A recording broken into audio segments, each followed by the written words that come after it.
In my last video, we dived into Zeya and saw what that area can offer us this year. Today, we'll dive into the most recent region in Leagues, Varlamore. But before we start, please give this video a like, and if you're interested in more videos like this, consider subscribing to the channel. Alright, let's begin. If you decide to unlock this region, the following quests are automatically completed. For notable settlements, we unlock Civitas Ilha Fortis, Avium Savannah, Ralos Rise, Camturum, Dark Frost, Aldarin, Twilight Temple, Ruins of Tapuyawik, and the Stranglewood.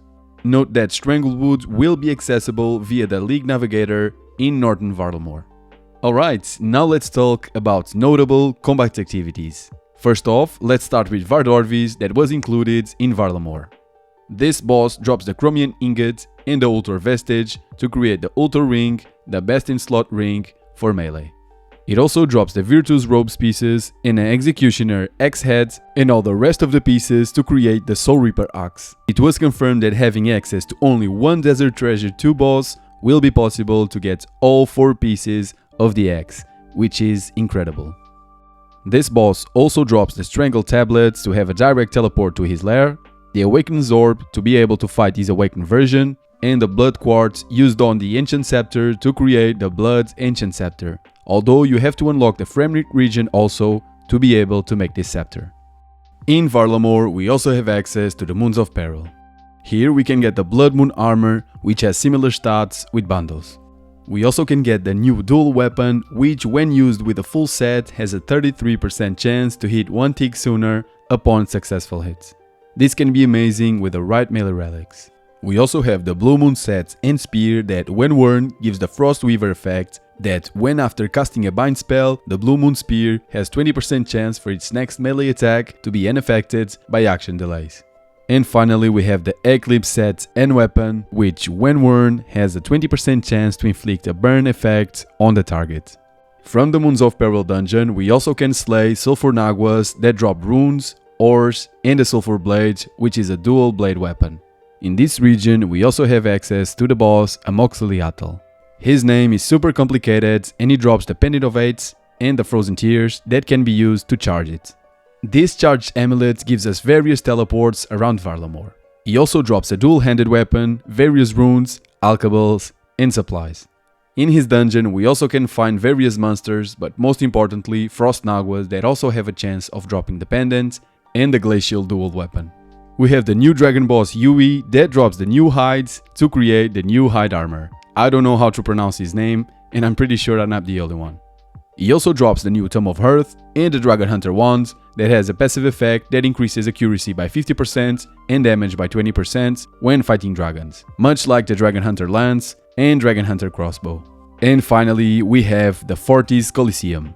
This amazing piece of content is a wave-based combat activity, much like Inferno, with the difference of the modifiers that we can choose to make each wave harder. From this activity we can get Sunfire Splinters, the Sunfire set, Tonal Sticks of Raylos, and Echo Crystals to use on the Guardian boots to create the Echo boots.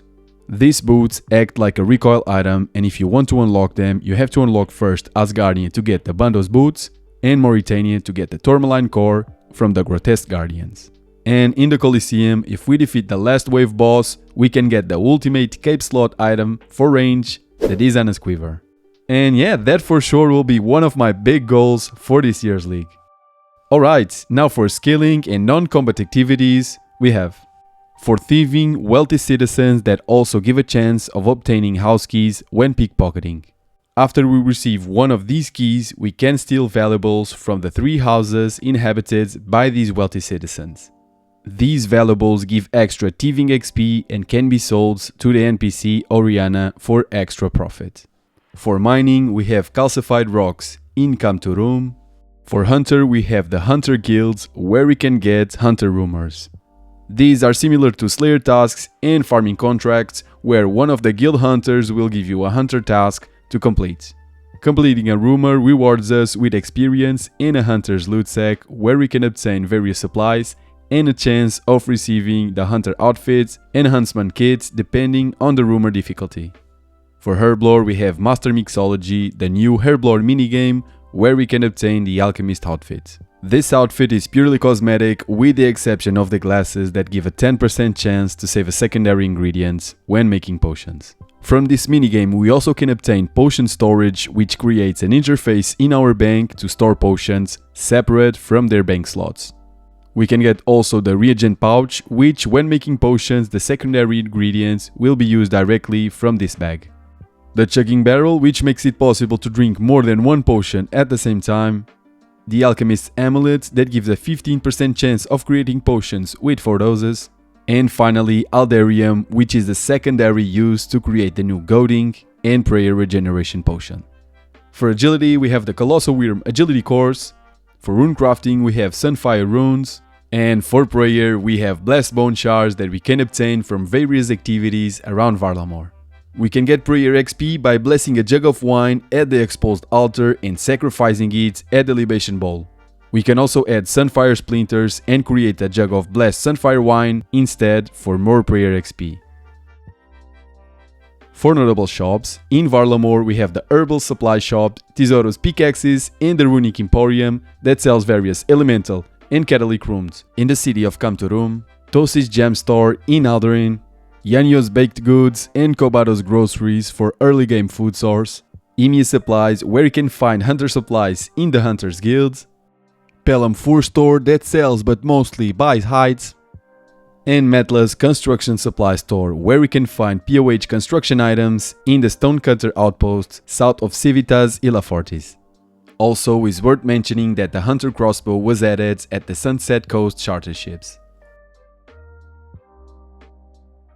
I think Varlamore is full of good early game skilling and combat content, perfect for exploring in this year's league. And I also think this will be one of the most chosen areas because it's a new piece of content and with the fast-paced gameplay, people want to experience this new continent in a different way. And I think I will be one of them.